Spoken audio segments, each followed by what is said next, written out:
మహాగణాధిపతయే నమః. ఓం గురుభ్యో నమః. ఓం శ్రీమాత్రే నమః. పరమేశ్వర స్వరూపమైనటువంటి జ్యోతిష, వాస్తు మరియు ఇతర అనేకమైనటువంటి శాస్త్రములను మనకు అందించినటువంటి మహర్షులకి నమస్కారం. హయగ్రీవ హయగ్రీవ హయగ్రీవేతియోపదేత్ తస్య నిస్సరతే వాణి జహ్నుకన్యా ప్రవాహవత్. అరుణాం కరుణాతరంగితాక్షీం ధృతపాశాంకుశపుష్పబాణచాపాం అనిమాదిభిరావృతాం మయూకైః అహమిత్యేవ విభావయే భవానీం. శ్రీమాత్రే నమః. ప్రేక్షకులకి ఆ లలితాంబిక అమ్మవారి యొక్క అనుగ్రహం పరిపూర్ణంగా కలగాలని మనస్ఫూర్తిగా కోరుకుంటూ, మనం ఈరోజు చాలామంది అడుగుతున్న ప్రశ్న ఏంటంటే, శని మారుతున్నాడు కదా మార్చి 29వ తేదీ నుంచి, దాని మూలంగా ఎలాంటి ఫలితాలు ఉంటాయి? అందులో ముఖ్యంగా శని భగవానుడు మారినప్పుడు ఒక 2 నెలలు రాహు కూడా ఇక్కడే ఉంటాడు. రాహు శనులు కలిసి ఉంటారు ఒక 2 నెలలు. ఆ 2 నెలల పరిస్థితి ఏంటి? మారకముందు ఇక్కడ శని ఉన్నప్పుడు ఎటువంటి ఫలితాలు ఇస్తాడు ద్వాదశ లగ్నాల వారికి? అదేవిధంగా అసలు జాతకమే తెలియదు అనుకునేటువంటి వారు, నక్షత్రము లగ్నము ఏమీ తెలియదు కొంతమందికి, అటువంటి వారు ఎటువంటి జాగ్రత్తలు తీసుకోవాలి, ఎటువంటి శుభ ఫలితాలు ఉంటాయి అనేటువంటి విషయాల్ని ఒక్కొక్క లగ్నరీత్యా తెలుసుకుందాం. అయితే ఈ విషయాలు చెప్తుంది నేనైనప్పటికీ కూడా చెప్పిస్తుంది సాక్షాత్ లలిత అమ్మవారిగా భావిస్తూ ఒక్కొక్క లగ్నం గురించి మనం తెలుసుకుందాం. కన్యా లగ్నము, కన్యారాశి. కన్యవారికి కనుక చూసుకున్నట్లయితే మీకు ప్రస్తుతం శని 6లో ఉన్నాడు. 6లో ఉంటే ఏమిటి అంటే శత్రువుపై జయము, అలాగే 6వ స్థానం అనేటువంటిది ఏదైతే ఉందో సర్వసాధారణంగా మీ డైలీ లైఫ్. మరి శని డైలీ లైఫ్లో ఉంటే ఏమిటండి అంటే, డైలీ లైఫ్లో మీరు ఏదైతే సక్సెస్ అవ్వాలిగా అది ముందుకు వెళ్ళేది. కానీ ఇక్కడ ఏమవుతుంది, కన్యవారికి కూడా శని ఇక్కడ ఉండి కుజుడు దృష్టి ఉంది శని మీద. ఎప్పుడైతే కుజుడి యొక్క దృష్టి శని మీద ఉందో, 6వ స్థానాధిపతి మీద ఉందో, 6వ స్థానంలో ఉన్నాడో, కొంచెం డైలీ లైఫ్లో కొంత స్ట్రెస్ కూడా వెళ్తూ ఉంది. కానీ 2025 29వ తేదీ 3 నెలల నుంచి ఇక్కడికి వెళ్తున్నాడు శని. ఎప్పుడైతే ఆ యొక్క స్థానం మీదకి శని యొక్క సంచారం జరుగుతుందో, అది కొంత ఇష్టపడిన వారిని వివాహం చేసుకునే ప్రయత్నము, అలాగే మీ యొక్క జీవిత భాగస్వామికి విదేశాలకు వెళ్ళాలని చేసే ప్రయత్నానికి ఆ సప్తమ శని యోగిస్తాడు. మరి సప్తమ శని ఉన్నాడు కదండి, అక్కడే రాహు కూడా ఉన్నారు 2 నెలల పాటు. ఆ 2 గ్రహాలు కలిసి ఉంటున్నాయి అన్నప్పుడు విదేశాల్లో ఎవరైనా మీకు స్నేహితులు కావచ్చు, తెలిసిన వాళ్ళు కావచ్చు, పరిచయాల వల్ల కావచ్చు, ఏర్పడినప్పుడు వాళ్ళతో వివాహం కుదుర్చుకుందాము అని చేసేటువంటి ప్రయత్నం ఇక్కడ ఫలిస్తుంది. అదేవిధంగా సప్తమ శని మీకు సప్తమ స్థానం అనేటువంటిది రాహువుతో ఎప్పుడైతే కలిశాడో, ఇక్కడ కంపెనీలు కాకుండా బయట దేశాల్లో ఉండేటువంటి కంపెనీస్లో ఉద్యోగం రావడానికి, అది మీకు కావచ్చు, మీ జీవిత భాగస్వామికి కావచ్చు, ఆ యోగాన్ని సప్తమ శని అందిస్తాడు. మీరు నిత్యము ఈ సప్తమ శని జరిగేటప్పుడు, ఇది లగ్నం మీద కూడా దీని ప్రభావం ఉంటుంది కాబట్టి, కాస్త మందత్వం అంటే కొంచెం నెగ్లిజెన్సీ, స్లో అవడాలు చేస్తూ ఉంటారు. తెలియకుండానే కొంత పెండింగ్ పెడుతూ ఉంటారు వర్క్స్ని. కొంతమందికి లగ్నము కానీ, నక్షత్రము కానీ, రాశి కానీ ఏమీ తెలియదు. తెలిస్తే కనీసం ఏలినాటి శని నడుస్తుందా, అర్ధాష్టమ శని నడుస్తుందా, అష్టమ శని నడుస్తుందా అని ఒక క్లారిటీ ఉంటుంది. అయితే మీకు ఒక విషయం గుర్తుపెట్టుకోవాలి అందరూ కూడా, శని అనగానే అదేదో మన మీద ఆయన కక్షగట్టి ఇబ్బంది పెడుతున్నాడు అనుకుంటే పూర్తిగా రాంగ్. మీ కర్మే. నవగ్రహాలు కూడా రవి దగ్గర నుంచి 9 కూడా, అందులో 2 ఛాయాగ్రహాలు కూడా మీ యొక్క కర్మే ఆ రూపంలో వస్తుంది. మన కర్మ ఆ రూపంలో ఉందని మనం ఫస్ట్ అర్థం చేసుకోవాలి. రెండవది, ఈ కర్మ దాటలేమా అంటే ఖచ్చితంగా దాటగలం. ఎప్పుడు? శని అంటేనే కర్మకారకుడు, కృషికారకుడు, శ్రమకారకుడు అంటారు. శ్రమ ఎంత మనం చేస్తే శని భగవానుడు అంత ఆనందిస్తాడు. ఇంట్లో పడుకుంటే మాత్రం ఆయన ప్రభావం చాలా ఎక్కువగా ఉంటుంది, గుర్తుపెట్టుకోండి.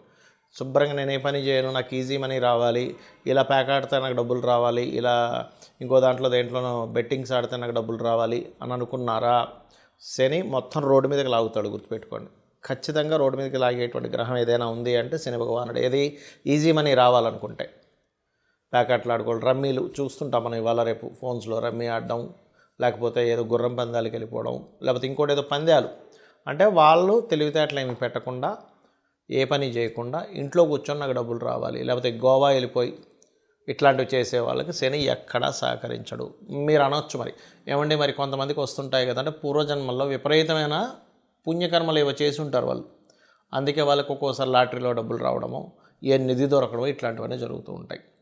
అయితే శనికున్న గొప్ప క్వాలిటీ ఏంటంటే కృషి చేశారా ఆయన ఎక్కడా మిస్ అవ్వనివ్వడండి డబ్బులు ఇవ్వడం, నథింగ్, సమస్య లేదు.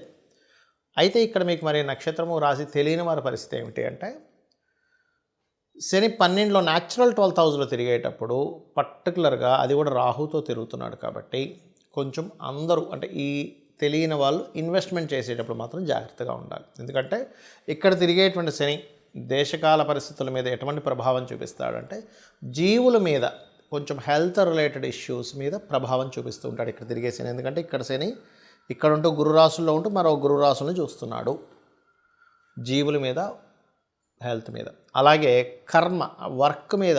అంటే నేను మీకు గతంలో ఇక్కడికి శని కుంభంలోకి ఎంటర్ అయ్యేటప్పుడే మీకు హెచ్చరించాను 2 సంవత్సరాల క్రితమే. శని ఇక్కడ నుంచి స్లోగా మేషం వరకు వెళ్తున్నాడు.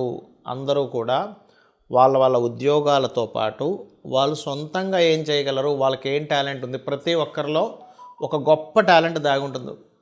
వాళ్ళ టాలెంట్ ఏంటో గుర్తించి దాన్ని సైడ్గా పెట్టుకొని దాని ద్వారా కూడా సైడ్ ఎంతో కొంత మనీ ఎర్న్ చేసుకునేటువంటి దీంట్లోకి జనాలందరూ వెళ్ళవలసినటువంటి పరిస్థితి రాబోతుంది. అలా వెళ్ళాలి, ఇప్పటి నుంచే మీరు సెట్ చేసుకోవాలని.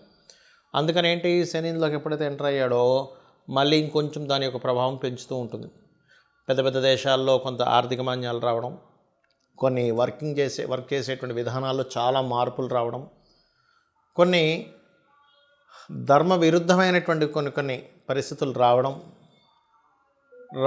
రాజ్య సంబంధించినటువంటి విషయాల్లో, రాజకీయ నాయకు సంబంధించినటువంటి విషయాలు అనేకమైనటువంటి మార్పులు జరగడం, ఇవన్నీ కూడా జరుగుతూ ఉంటాయి స్లోగా శని యొక్క సంచారం ఎప్పుడైతే మారుతూ వస్తూ ఉందో.